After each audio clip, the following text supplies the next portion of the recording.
जय माता दी दोस्तों, स्वागत है आप सभी का एक बार फिर से। माँ भगवती की कृपा आप और आपके पूरे परिवार पर सदा सर्वदा बनी रहे। दोस्तों, अगर आप अपनी लाइफ में नया कुछ सीखना चाहते हैं तो चैनल को सब्सक्राइब जरूर करिएगा। ओम नमः शिवाय। सावन के पहले सोमवार यहाँ बांधे एक जोड़ा हरी चूड़ी, 24 घंटे में देखें चमत्कार। दोस्तों, सावन का महीना मर्यादा और भक्ति का महीना होता है। सावन के पूरे महीने पर भगवान भोलेनाथ का नियंत्रण होता है। श्रावण मास भोलेनाथ का प्रिय महीना है, इसीलिए इस मास में पूजा पाठ करके आप भगवान भोलेनाथ को अतिशीघ्र प्रसन्न कर सकते हैं। वैसे भी भोलेनाथ औघड़दानी हैं। अपने भक्तों के मात्र एक लोटे जल से ही वो उनकी सभी मनोकामनाएं पूरी कर देते हैं। इस संबंध में पौराणिक कथाएं और धार्मिक मान्यताएं भी हैं। भोलेनाथ के भक्त किसी और महीने में संयम या नियम का पालन करें या न करें, लेकिन श्रावण मास में संयम और नियम का पालन जरूर करते हैं। दोस्तों, आज का वीडियो बहुत खास है, आप अंत तक अवश्य देखें।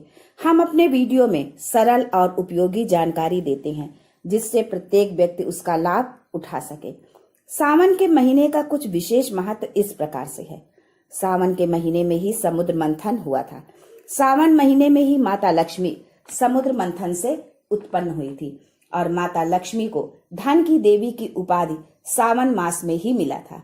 सावन के महीने में भगवान भोलेनाथ मृत्युलोक में आ जाते हैं और जिनके घर में शिवलिंग रखे गए होते हैं उनके घर में भगवान आंशिक रूप में जरूर आते हैं। इस मास में भगवान विष्णु योग निद्रा में चले जाते हैं तो संपूर्ण सृष्टि का कार्यभार भगवान भोलेनाथ पर होता है। दोस्तों, आज हम बताएंगे कि किस वृक्ष पर एक जोड़ा हरी चूड़ी बांधने से आपकी सारी इच्छा पूरी होगी, आपके जीवन के सारे संकट दूर होंगे।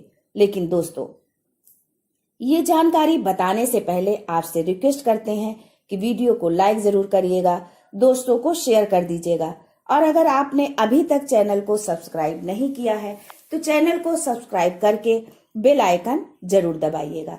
और अगर आप भी भोलेनाथ के सच्चे भक्त हैं तो कमेंट बॉक्स में लिखें ओम नमः शिवाय। भगवान भोलेनाथ को ये 3 वृक्ष अत्यंत प्रिय हैं और इन 3 वृक्षों की पूजा करने से शिव पूजा के समान फल प्राप्त होता है। दोस्तों, इन वृक्षों के बारे में ये भी कहा जाता है कि स्वयं भोलेनाथ और माता पार्वती इन वृक्षों के रूप में भूलोक पर अवतरित हुए थे, अर्थात उन्होंने भूलोक पर जन्म लिया था। पहले जानते हैं सावन में हरी चूड़ी का महत्व। दोस्तों, हरा रंग सौभाग्य और प्रेम उल्लास का प्रतीक माना जाता है।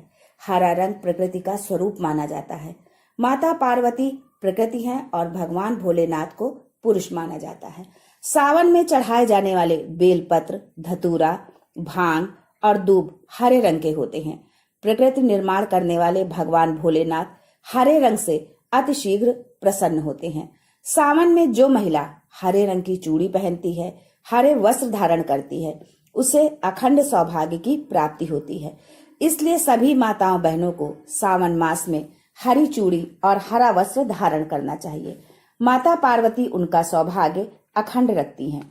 सावन मास में लाल रंग के वस्त्र धारण करने से भगवान भोलेनाथ नाराज हो जाते हैं।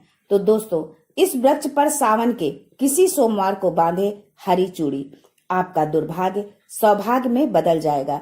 कैसी भी परेशानी हो, गरीबी हो, कष्ट हो, कलह हो, जीवन में चल रही सारी समस्याएं समाप्त हो जाएंगी। और केवल एक ही सोमवार के दिन आप ये उपाय करते हैं, हरी चूड़ी इस वृक्ष पर बांधते हैं तो जन्म जन्मांतर की गरीबी भी मिट जाएगी और शीघ्र ही एक ही सोमवार को ये उपाय करने से आपकी मनोकामना पूर्ण होगी।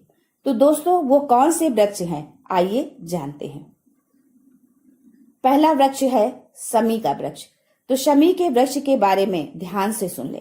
शमी वृक्ष को माता पार्वती और शिव का मिश्र रूप कहा जाता है, इसीलिए शमी के वृक्ष को उमा महेश्वर वृक्ष भी कहा जाता है। पूरे सावन भर शमी वृक्ष पर माता पार्वती और भोलेनाथ का वास माना जाता है। सावन के महीने में गोधूली बेला पर प्रदोष काल के समय, यानी जब न दिन हो न रात हो, यानी संध्या काल के समय इस वृक्ष को छूने मात्र से कष्ट दूर हो जाते हैं।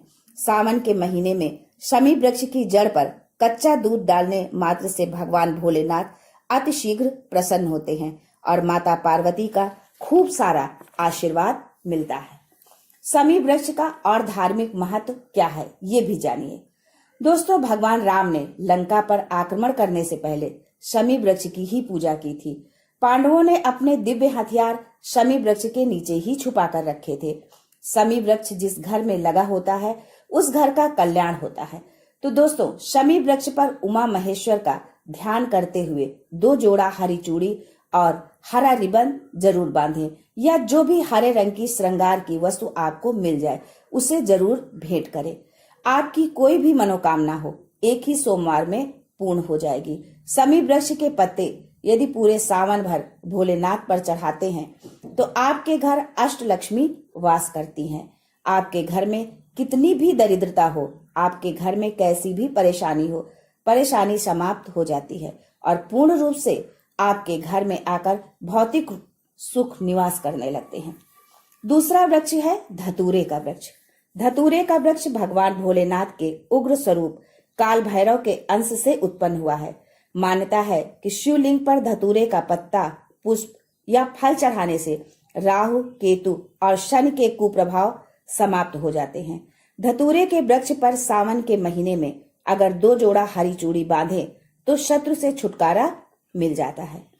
दोस्तों, सावन के महीने के किसी भी शनिवार के दिन बाबा काल भैरव का ध्यान करते हुए हरी चूड़ी बांधी जाए तो घर से भूत प्रेत बाधा भस्म हो जाती है। छोटी सी धतूरे की जड़ घर के किसी भी कोने में छुपाकर या खनन कर दबा दी जाए या गाड़ दी जाए तो भूत प्रेत की बाधा समाप्त हो जाती है। दोस्तों, तीसरा वृक्ष है बेल का वृक्ष। स्कंद पुराण में लिखा है कि बेल का वृक्ष माता पार्वती के पसीने से उत्पन्न हुआ है। जब माता पार्वती का पसीना मंदराचल पर्वत पर गिरा तो उसने बेल के वृक्ष का स्वरूप ले लिया। माना जाता है कि बेल के वृक्ष का दर्शन करने मात्र से ही व्यक्ति के पाप मिट जाते हैं। स्पर्श करते हैं तो जीवन की सारी समस्याएं मिट जाती हैं।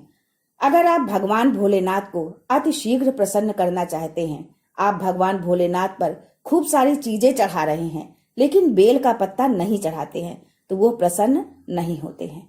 पूरे सावन में बेल की जड़ पर ब्रह्मा जी का वास होता है, मध्य स्थान पर विष्णु और संपूर्ण स्थान पर भगवान भोलेनाथ का वास माना जाता है। ऐसा भी माना जाता है कि कोई भी साधक सावन के महीने में बेल वृक्ष की पूजा करे, सुबह के समय में या फिर संध्या के समय में बेल की जड़ के पास अगर घी का दीपक जलाए तो तीर्थों के स्नान करने के समान पुण्य की प्राप्ति होती है। समस्त तीर्थ सावन के महीने में बेल की जड़ में आ जाते हैं। तो दोस्तों, सावन के किसी भी सोमवार बेल वृक्ष पर कच्चा दूध डाला जाए तो जीवन की परेशानियां और कष्ट मिटते हैं। सावन के किसी भी सोमवार के दिन संध्या बेला में बेल के वृक्ष में 1 जोड़ा हरी चूड़ी जरूर बांधें। संध्या बेला में ही क्यों? तो दोस्तों, संध्या बेला को ही प्रदोष काल कहा जाता है। प्रदोष काल के समय अगर माता पार्वती और भोलेनाथ की एक साथ पूजा की जाए तो प्रभाव बढ़ जाते हैं। इससे मनोकामना अति शीघ्र पूरी होती है। जैसे आप सुबह पूजा करते हैं तो उसका प्रभाव 100 गुना होता है, लेकिन अगर संध्या काल के समय जब आप पूजा करते हैं तो उसके प्रभाव 1000 गुना ज्यादा बढ़ जाते हैं। तो संध्या काल के ही समय घी का दीपक जलाएं। दीपक जलाने के बाद आप 1 जोड़ा हरी चूड़ी बेल के वृक्ष पर जरूर बांधें, एक ही सोमवार के दिन।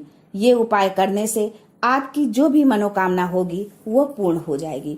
जब आप भोलेनाथ पर बेलपत्र चढ़ाते हैं तो कम से कम 3 पत्तों पर चंदन से श्री राम लिखकर जरूर चढ़ाएं। इससे भगवान भोलेनाथ जल्दी प्रसन्न होते हैं। तो दोस्तों, सावन के किसी भी सोमवार को इन 3 वृक्षों में से किसी भी वृक्ष पर हरी चूड़ी जरूर बांधें, आपकी मनोकामना पूर्ण होगी। कमेंट बॉक्स में ओम नमः शिवाय लिखना ना भूलें। ऐसे ही धार्मिक एवं लाभप्रद जानकारी पाने के लिए चैनल को सब्सक्राइब करना ना भूलें। आज के लिए बस इतना ही। मिलते हैं अगले वीडियो में। तब तक के लिए goodbye and thanks for watching my video.